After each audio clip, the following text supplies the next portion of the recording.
Et voilà, elle est là.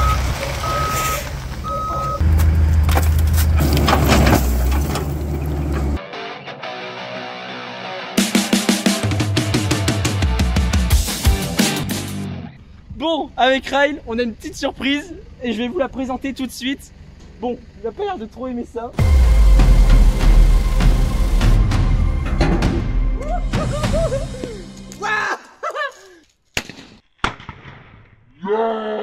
Voilà. Ça, 1000 abonnés, on y est. Fais bonjour. Oui, c'est bien. Donc voilà, c'était juste pour vous remercier. 1000 abonnés, c'est parti. Parti, on arrive pour l'appel.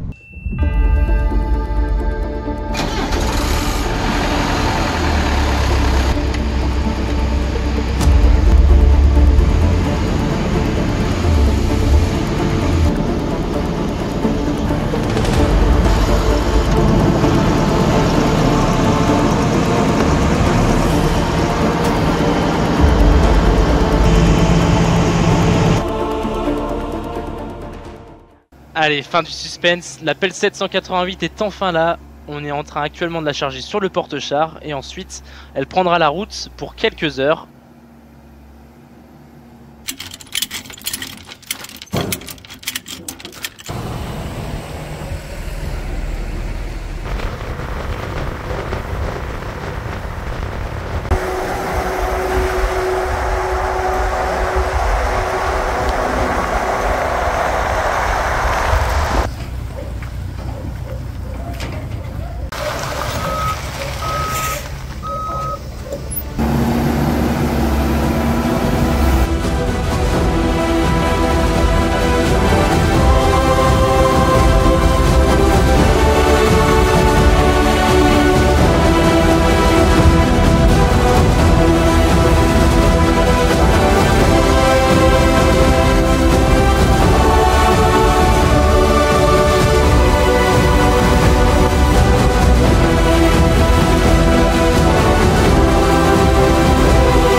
Allez, maintenant c'est le moment d'essayer l'appel. Je suis tellement content.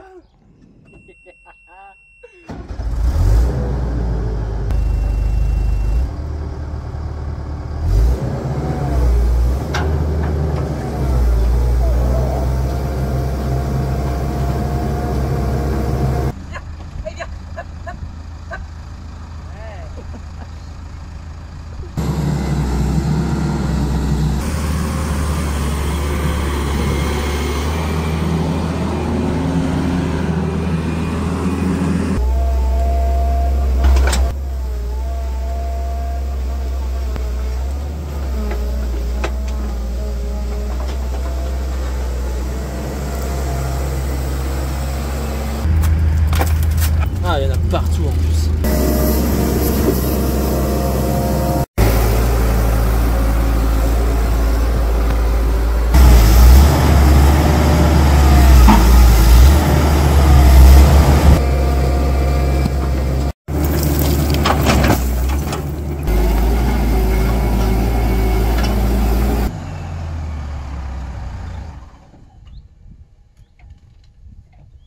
Et voilà, elle est là. Elle est là, l'appel 788. Elle est arrivée il y a une semaine. Je vais vous la présenter rapidement. C'est un peu tout ce qu'il y a comme fonction dans l'appel. Avant de monter dedans, donc là vous avez les deux leviers pour diriger la flèche. Et ensuite, ici, ça c'est pour le déport de la flèche. La pédale de translation, donc pour avancer et reculer. Ici c'est le frein, mais je m'en sers quasiment jamais parce que quand j'accélère et que je lâche le pied, elle se freine automatiquement. Ensuite ici, là vous avez le levier avant-arrière. Là il y a la radio mais je pense pas qu'elle fonctionne. Là vous avez le frein de parking juste ici. là il y a les feux de détresse, après tout ce qui est phare, essuie-glace, ventilation. Et le blocage du pont avant qui est juste ici. Donc là je peux le mettre en manuel ou en automatique. Hop, là il est enclenché. Et en fait, c'est les deux vérins, je vais vous montrer. Là, ça c'est les deux vérins ici. Donc là, il y en a un de chaque côté, le même de l'autre côté. Et quand je suis en automatique, les vérins s'adaptent automatiquement au sol, à la pente, au relief du sol. Et donc du coup, ils permettent au pont de suivre parfaitement le sol. Et quand je les bloque, c'est plutôt pour l'utiliser en fixe au travail. Et ben le pont est fixe. Et donc du coup, si je l'utilise dans des sols à fort relief, et ben elle va patiner très facilement parce qu'il y a forcément une roue qui touchera pas le sol. Et ça au début je le savais pas, et donc du coup quand je m'en servais sur des sols un peu où il y avait des bosses ou beaucoup de relief, et bah ça patinait et je me disais bah mince, elle est pas performante. Mais en fait non, c'est que je m'étais jamais servi de ça. Hop. Donc là je l'avais déjà fait chauffer avant, donc là elle est chaude. Mais généralement quand elle est froide, ça dure à peu près 2 minutes. Et il y a ce voyant ici là qui clignote. Là ce voyant là il clignote encore. Et une fois qu'il ne clignote plus, je peux choisir les différents régimes moteurs. Donc il y en a 3. Là ça c'est le minimum, l'intermédiaire, l'éco. Et là le maximum, ça c'est vraiment pour faire des charges lourdes, des godets vraiment très très lourds. Et après avec le mode auto, je peux sélectionner n'importe quel autre mode. Il faut que je clique dessus. Et en fait elle va se mettre au ralenti quand je ne sers pas des leviers. Voilà, là elle est au ralenti. Et dès que je vais retoucher à l'un des leviers, elle va se mettre au régime que j'ai choisi. Voilà. Voilà, là elle s'est remise au régime minimum. Et donc voilà, là c'est ce que je vous disais, les deux vérins ils bougent en dessous. Et ça me permet quand il y a de la pente et de suivre le sol. C'est un beau petit bijou quand même. Après les dimensions, c'est du basique, hein, 2,50 m de large. Par contre en longueur elle fait quasiment 8 mètres. Et puis en hauteur on est à 3,50 m. Donc ça passe pas sous le bâtiment où je vais la repeindre. Donc je vais être obligé de la repeindre dehors, ça c'est embêtant. Mais voilà, un super moteur. C'est exactement le même moteur que sur les Casillages, les 51-40. Donc ça c'est un très bon moteur. C'est un moteur Cummins, un 4T 390. Donc plus de 100 chevaux. Bah, je vais vous faire le tour un petit peu là, je vais l'éteindre pour pas qu'on entende de bruit. Hop.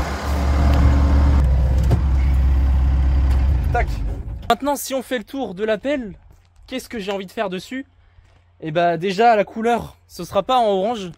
Moi je voyais bien toute la pelle repeinte en rouge. Le RAL 3012 me plaisait plutôt bien. Tous les godets, toutes les bagues à refaire, ici il y a du jeu, là il y a du jeu, ici aussi. Toutes les décalcomanies, je vais les retirer. Et je pense que je vais en faire d'autres. Je vais les refaire à neuf. Et puis après, j'aimerais bien apporter une petite touche personnelle. Donc Casse-Poquelin c'est quand même très connu. À l'époque c'était reconnu même. Donc j'aimerais bien faire quelque chose avec ça, avec Casse-Poquelin. Faire un design un petit peu atypique qui changerait des autres pelles. Tous les pictogrammes de sécurité, tout ça, ça va être à refaire également. Bon ça j'avais pas filmé, mais j'ai déjà dû refaire un flexible à l'arrière. Celui-ci compte aussi la passer en phare LED, tirer tous ces phares là, en mettre en haut de la cabine, derrière sûrement. Et même ici, tous les clignotants, la signalisation, ce sera également en LED. Tous les filtres à changer, tous les filtres. Bon, il y aura beaucoup de nettoyage à faire, hein. J'ai déjà commencé en dessous. J'ai déjà passé du Karcher hier, j'ai passé 2 heures et j'ai seulement fait le dessous de la pelle. Parce que y a une accumulation d'huile depuis plusieurs années. Une accumulation d'huile, de graisse qui était collée à la carrosserie. Donc il y aura tout ça à nettoyer. Bon, et là, petit souci technique, j'avais une seule caméra qui filmait, celle que je tenais dans ma main, j'ai perdu la vidéo, j'ai eu un petit souci au moment de l'enregistrement. Donc c'est pas grave, hein, on va le faire à l'ancienne. Je vais vous réexpliquer ce que je présentais à l'époque et puis ça va le faire. Alors déjà, je vous montrais tout simplement le boulot qu'il y avait à faire en Karcher parce que là, il y a de la saleté d'accumuler depuis plusieurs années. Et puis aussi, je pense qu'il y aura quelques joints à remplacer au niveau du moteur parce qu'il y a quelques petites fuites et puis voilà. Je sais pas si on voit bien. Là, il y a le bloc pour bloquer la lame ou les béquilles qui sont à l'arrière. Et je peux faire fonctionner les deux en même temps. Ici, ou là, je peux faire fonctionner que la lame à l'avant et ça bloque l'arrière ou inversement.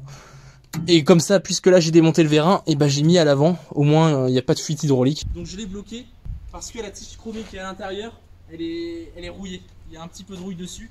Donc du coup, bah, quand je m'en suis servi pour la première fois, ça a dû passer sur le joint racleur du vérin. Et donc du coup, bah, maintenant elle fuit. Ah, j'ai oublié, en cabine, et bah, déjà je vais soulever la cabine. Donc c'est 4 fixations aux 4 coins de la cabine. Et pour refaire la capitonnerie. Tout le capitonnage, faut que je le refasse. J'aimerais bien le refaire en cuir. Et là, pour le coup, je verrais bien quelque chose en contraste avec le noir de la cabine que je vais faire. Je verrais bien du cuir rouge rouge bordeaux. Je pense que ça pourrait être intéressant. Faut que je regarde, que je me projette, mais je pense que ça pourrait apporter une petite touche vraiment sympa à la cabine. Et puis après, qu'est-ce qu'il va y avoir d'autre à faire? Le tableau d'affichage, parce que là, ça commence à se défaire. Donc, faut que je le refasse et que j'imprime une étiquette, mais qui laisse passer la lumière. C'est pas les mêmes décalcomanies que ici, par exemple. Là, il faut que ce soit une décalcomanie qui laisse passer la lumière au travers pour qu'on puisse voir les voyants. Donc faut que j'arrive à faire ça, ça va être un peu plus compliqué pour le coup. Et puis bah voilà, après bah, en cabine il y a tout, ça c'est bien, il y a tout l'éclaté de pièces. Là, j'ai toutes les vues éclatées, tout ce que j'ai besoin de changer. Il y a plein de choses à faire, j'ai plein d'idées en tête pour que ça soit une pelle comme neuve. Hop, on ferme ça, et puis bah il n'y a plus qu'à. Bon et bien voilà, on est dans les derniers hectares de moisson. Donc j'avais oublié de préciser dans la présentation ce que je voulais faire sur la pelle en plus. Alors il y a une petite partie mécanique, petite entre guillemets, parce que il y a la pompe à refaire, parce que la translation en vitesse 2, parce qu'il y a 2 vitesses sur cette pelleteuse là, en vitesse 2, c'est tout simplement impossible d'avancer. Dès qu'il y a la moindre pente, la pelleteuse n'avance pas en vitesse 2. Donc c'est sûrement lié à la pompe, d'après les connaissances d'une personne qui s'y connaît très bien avec cette pelleteuse là. Donc d'après lui c'est la pompe, et en plus de ça, cette pompe là permet également de gérer toutes les fonctions du bras, cavage, décavage, montée, descendre, etc. Et là également je trouve qu'elle n'a pas non plus énormément de puissance. Donc je pense que il a raison quand il me dit que c'est la pompe. Donc on va voir ça. Et donc voilà, ça c'est le premier point. Après il y a également mettre un pot inox à la place du pot actuel, parce que le pot actuel est cassé. Donc je me dis, quitte à en remettre un, autant en remettre un pot inox. Et après qu'est-ce qu'il y aurait d'autre? J'en oublie un. Ah oui, faire les supports de garde-boue. Donc je veux installer des garde-boue sur la pelle. Je pense que ça peut rajouter un petit truc en plus par rapport à la pelleteuse. Et après, surtout dites-moi en commentaire si vous voyez des choses que j'ai pas forcément évoquées. Donc voilà, c'est aussi des choses que j'ai peut-être pas vues ou que j'ai peut-être pas pensé et qui pourraient être franchement magnifiques pour la pelle. Donc voilà, surtout n'hésitez pas à me dire dans vos commentaires ce que vous en pensez. Parce que là par exemple j'évoque le fait de mettre le tissu dans la cabine, le cuir en rouge bordeaux. Et après coup je pense que c'est peut-être pas une bonne idée. Je pense que ça va vraiment être trop en décalé par rapport à l'esprit de la pelle. Donc dites-moi si vous voyez une autre couleur. Les moissons se terminent. Là il doit rester 1 ou 2 parcelles. Mais donc du coup voilà, la vidéo a tardé un peu à sortir. Là au moment où vous verrez ça, c'est que la vidéo sera sortie bien évidemment. Mais voilà, j'avais pas le temps, mais vraiment pas du tout en ce moment pour faire la vidéo. J'essayais dès que j'avais un petit peu de temps devant moi de faire le montage. Mais voilà, c'est ça qui explique un petit peu le retard par rapport aux 2 premières vidéos. Ah, la vie est belle là pour lui hein. Du coup oui, juste après je vous disais sur la pelle, je vais vous la montrer un petit peu au champ Revo quand même. Et je vais vous montrer comment elle fonctionne en cabine, les principales commandes, tout ce qu'elle a comme fonction. Donc voilà, bougez pas. Et puis on va remettre un petit coup de graissage avant de faire tout ça. Et en plus, c'est maman qui est au cadrage. C'est elle qui va me filmer, au moins ce sera plus facile. Donc voilà, remerciez-la. On envoie de la force à maman en commentaire. Elle a démarré, j'aime bien quand elle marche. Ouais, tu peux te mettre là. Bon bah du coup on remercie la maman qui est en train de faire le cadrage. C'est maman qui est derrière le téléphone. Donc avant de la démarrer là c'est bon, on va pouvoir la tester. Je vais vous montrer un peu comment elle marche. Et juste avant on va refaire les petits points de graissage. Il fuit un peu celui-là, il sera changé ce graisseur là. De toute façon je vais tous échanger vu que je vais la peindre.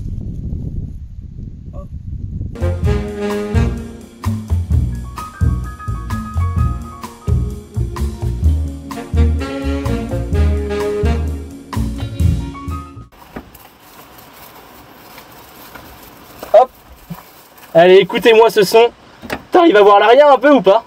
Tu vois tout? Ok. Allez, écoutez-moi ce son au démarrage. Au quart de tour, elle démarre.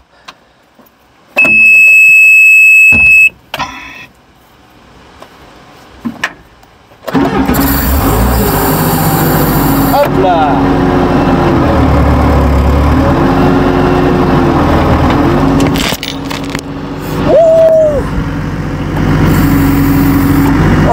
J'ai failli éclater mon téléphone. J'ai eu trop peur. J'ai écrasé Cookie. Bon, plus de peur que de mal, le téléphone n'a rien. Donc là on est dans une parcelle d'un voisin et on va faire une petite fosse pédologique. Au moins ça va permettre de voir le sous-sol qu'il a lui. Comme ça je vais en profiter pour vous montrer comment elle marche. Mais moi je vais vous montrer comment elle est. Elle a un petit peu de mal mais c'est déjà pas mal. Donc je me dis quand elle va être réparée, quand la pompe va être faite, refaite à neuve, là ça va envoyer du lourd. Allez, on fait une petite fosse.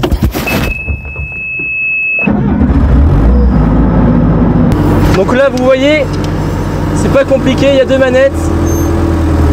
Bon vous voyez elle a un peu de mal quand même. Par exemple là quand je tire comme ça, j'ai le levier à fond. Ça le fait mais bon.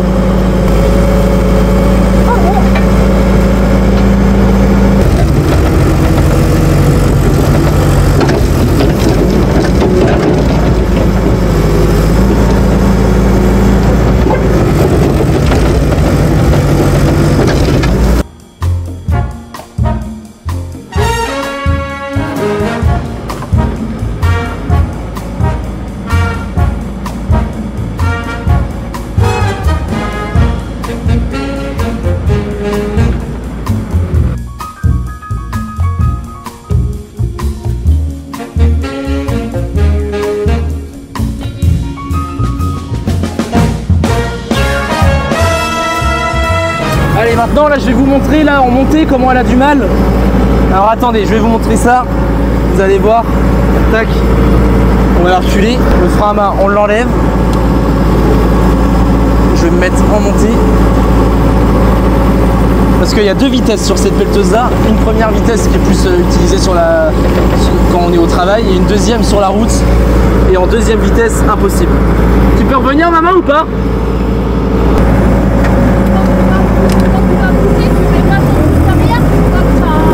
Ah oui bon non c'est bon ça. Non ça va le faire, t'inquiète. Il y a un voisin qui dit un bon chauffeur de pelle il est toujours sur 3 roues. Donc c'est pas grave, normalement si je suis sur 3 roues c'est que je suis un bon chauffeur. Attends, je vais juste montrer en montée comment elle a du mal. Hop. Donc là je vais vous montrer. Donc là il y a deux vitesses sur cette pelle là comme je disais. Donc là je vais me mettre déjà rien qu'en vitesse 1. Là je suis au minimum, là je vais me mettre au max.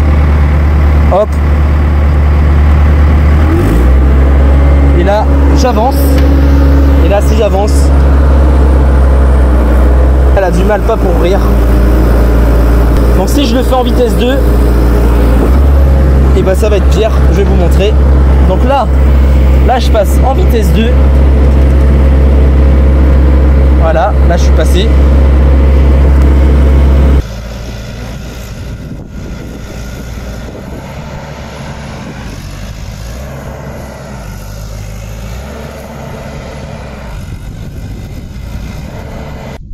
Là il y a la pompe à faire, bah attends je vais leur montrer où elle est la pompe.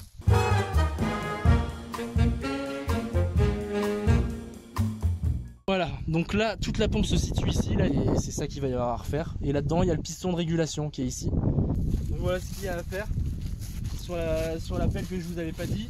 Et puis après,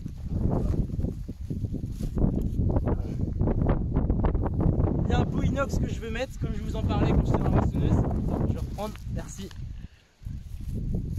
Bon là j'ai déjà démonté le capot parce que je voulais passer un coup de Karcher. On retrouve la pompe qui est juste ici. Et là bon bah le pot d'échappement il est à refaire parce que bah voilà il est carbonisé. Donc je vais en profiter pour mettre un pot inox. Et comme ça va claquer.